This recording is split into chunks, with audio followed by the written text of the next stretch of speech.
There's nothing I hate more than people who prey on the weak, whether that be women, children, the elderly, people smaller than you. In martial arts, that's the first thing we learn. Most people in martial arts, all the kids who train, a lot of the people who do martial arts either got bullied when they were younger or were just put in some type of position where they felt super vulnerable at some point in their life and they wanted to become stronger. That's how most people get into martial arts. And in fact, it's how a lot of the fighters that you see in the cage today, a lot of them went through stuff like that. So for me, when I see someone who is supposed to be stronger picking on a weaker person, especially when it comes to women and children and the elderly, I'm disgusted. That's such a cowardly move, and it's just weak, super, super weak. I could give my 2 cents, but I'm not in this situation, so I don't necessarily know. But I think when it comes to self-defense, the first thing is awareness. So for Cassie in that situation, I think if she would have known where the stairs were up there, it would have gave her a better path to getting out of that situation possibly. Because maybe she takes the stairs and now dude's trying to chase her down the stairs, his towel is falling off. It's too much work, That's why you have to be in shape too. She's sitting there waiting for the elevator. The elevator is gonna take forever to get to her. By then, the dude's already there, If she takes the stairs and she's in shape and she's able to book it down the stairs, it's a lot less likely he's gonna follow her down the stairs. That's just what I personally think. But I could be wrong.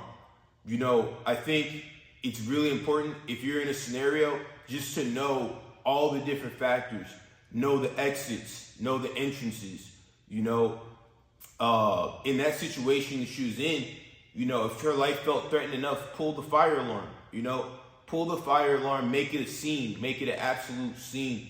So, questions will be had, and there will be evidence there at whatever happens. That's what I personally think she could have done to kind of almost get out of the situation a little bit more, but I could be wrong. But there's no excuse for kicking somebody when they're down, especially a woman, especially children, things like this. There's no excuse for that. I don't care if you're on drugs. I don't care if you're drunk. I don't care what's going on. When I was a bouncer, there'd be all types of situations that would happen. One time a girl was mad that I had to tell her not to stand in the area, and she threw a drink in my face. I didn't slap the chick. I didn't attack the chick.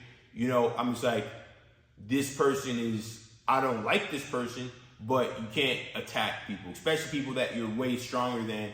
And it's just weak, it's just pathetic, really.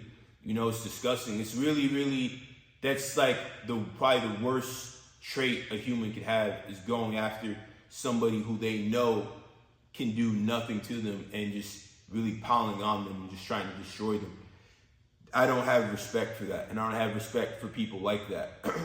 Because if that was Brock Lesnar, he wouldn't have tried that, right?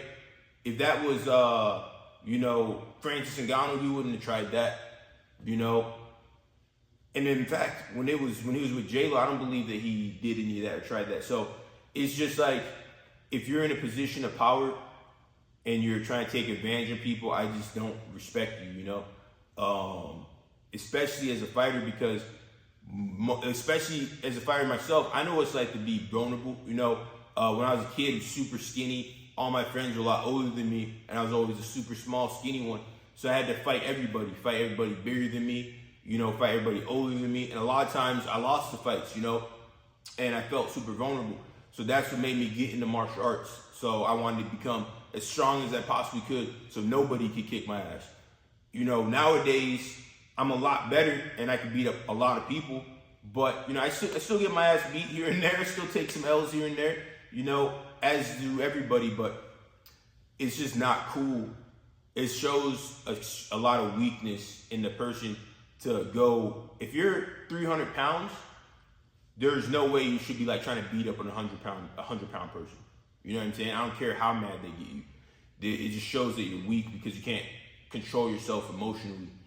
But as far as self-defense goes, I think awareness is the key. and knowing all of the things that are around you, you know, and trying to use them to your advantage. In a life or death scenario, you know, you have to really fight for your life. You have to fight to the bitter end. And if you're in a scenario like, for example, if there's a fire, right? If there's a fire in a building, you do not try to go down the elevator. That's like one of the first things that they tell you.